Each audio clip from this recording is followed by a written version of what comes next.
আল্লাহর কাছে লাখো কোটি শুকরিয়া। সেই ঢাকা এয়ারপোর্ট থেকে সৌদির প্রবাসী ভাইকে নিয়ে চলে আসলাম প্রবাসী ভাইয়ের গ্রামের বাড়িতে। তো এখন দেখতে পারতেছেন প্রবাসী ভাই সকলের সাথে মোলাকাত করতেছে, আর এদিক দিয়ে প্রবাসী ভাইয়ের যে মালামালগুলো ছিল এগুলো একটা একটা করে নিজ দায়িত্বে নামিয়ে দিচ্ছি, দেখতে পারতেছেন।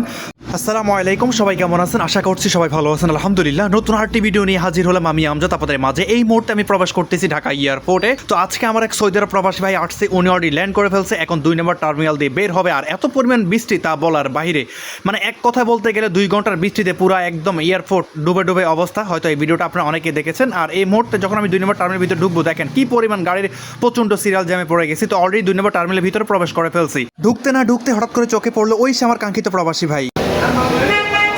আসসালামু আলাইকুম, কি অবস্থা? ভালো আছেন? আলহামদুলিল্লাহ। একটু দাঁড়ান। ইতিমধ্যে আপনারা যাকে দেখতে পেয়েছেন উনি সে আজকের কাঙ্ক্ষিত সৌদি আরব প্রবাসী ভাই। তো ভাই বিগত 22 দিন আগে আমার সাথে যোগাযোগ করে মেসেঞ্জারে। তো ফাইনাল হওয়ার পর এক পর্যায়ে ভাইকে নাম্বার দিয়ে দিই। আজকে ফাইনালি ভাই বাংলাদেশে আসে। তো যেই কথা সেই কাজ, দেখতে পারতেছেন ভাই যে লাকিজগুলো এগুলো সুন্দর করে নিজ দায়িত্বে সেটিং করতেছি। আর আরেকটা বিষয় দেখে পুরো অবাক হয়ে গেলাম, মানে যখন এয়ারপোর্টের ভিতরে প্রবেশ করি টার্মিনালের ভিতরে এত পরিমাণ মানুষ থাকে, আর আজকে দেখি কোনো মানুষই নাই। যতগুলো মানুষ সবগুলো বাইরে দাঁড়িয়ে আছে, একটাকেও ভিতরে প্রবেশ করতে দিচ্ছে না।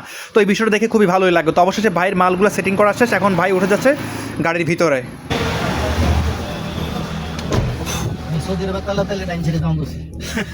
তো কি অবস্থা আপনার ভাই? আলহামদুলিল্লাহ, মানে আপনার ফ্লাইট কি মনে হয় আধা ঘন্টা ডিলে হয়েছে না? ডিলে হয়েছে।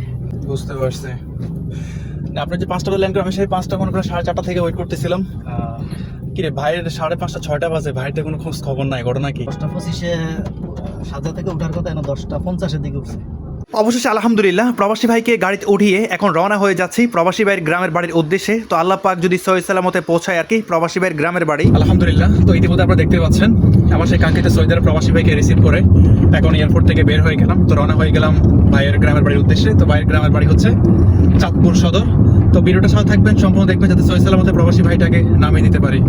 আলহামদুলিল্লাহ। এই মুহূর্তে আমি যেখানে আছি, যে ইউটার্নটা নিচ্ছি, এটা হচ্ছে গরিপুর। তো ঢাকা শহর সকল কিছু পার হয়ে গরিপুর চলে আসলাম। যেহেতু আমি চাঁদপুর যাব, তার জন্য গরিপুর দিয়ে আমাকে এই রাস্তাটা ব্যবহার করতে হবে। আর এই রাস্তা এত পরিমাণ ভালো, আঁকাবাঁকা রাস্তা হলেও কিন্তু দৃশ্যগুলো অনেকটাই সুন্দর। তো এদিক দিয়ে আমার যাত্রী খুবই রিল্যাক্স মোডে আছে। যখন আমি ঢাকা শহর পার হয়ে গেছি তখন আমাদেরকে অনেক বৃষ্টি ধরে, আসলে বলতে গেলে অনেকটা পরিমাণ বৃষ্টি, হয়তো বৃষ্টি হলে এতটা ভিডিও ক্লিয়ার হয় না, আর ভিডিওটা খুবই সংক্ষিপ্তভাবে করা হয়। অবশেষে দেখতে পেয়েছেন বাবুরহাট ক্রসিং করে এখন চাঁদপুর যে মোড়, মানে ওয়ারলেস, মানে চাঁদপুর শহরে চলে আসলাম আল্লাহর রহমতে। তো এখন আমি মুভ করতেছি ফরিদগঞ্জের রোডের দিকে, মানে ওয়ারলেস থেকে প্রবাসী ভাইয়ের বাড়ি সর্বোচ্চ জোরে গেলে 20 মিনিট। আর এই রাস্তাটার মধ্যে আসলে ভাই দুই পাশে গাছ, মানে এত বড় সুন্দর লাগে। এখন আমি চলে আসলাম প্রবাসী ভাইয়ের যে গ্রামের মানে এলাকার মধ্যে। তো এক পর্যায়ে আমার প্রবাসী ভাই আমাকে বললো, ভাই আপনি এই সাইডের ভিডিওটা শ্যুট নেন, কারণ আমাদের এই এলাকার মধ্যে প্রবাসী অত্যন্ত আছে, হয়তো আপনার ভিডিওটা তাদের কাছে পৌঁছলে তাদের অনেকটাই ভালো লাগবে।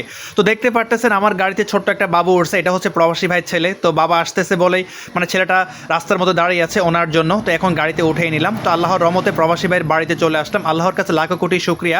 সেই ঢাকা এয়ারপোর্ট থেকে সৌদি আরব প্রবাসী ভাইকে নিয়ে চলে আসলাম প্রবাসী ভাইয়ের গ্রামের বাড়িতে। তো এখন দেখতে পারতেছেন প্রবাসী ভাই সকলের সাথে মোলাকাত করতেছে, আর এদিক দিয়ে প্রবাসী ভাইয়ের যে মালামালগুলো ছিল এগুলো একটা একটা করে নিজ দায়িত্বে নামিয়ে দিচ্ছি, দেখতে পারতেছেন। তো আমি ভিডিওর মাঝখান দিয়ে বলি, প্রতিনিয়ত প্রতিটা ভিডিওর মধ্যে বলি, আপনারা যারা আমার সাথে যোগাযোগ করতে চান অবশ্যই মেসেঞ্জারে ভয়েস SMS করবেন, কোনো প্রকারে লিখিত SMS করবেন, আমি প্রতিনিয়ত আপনাদেরকে বলে থাকি।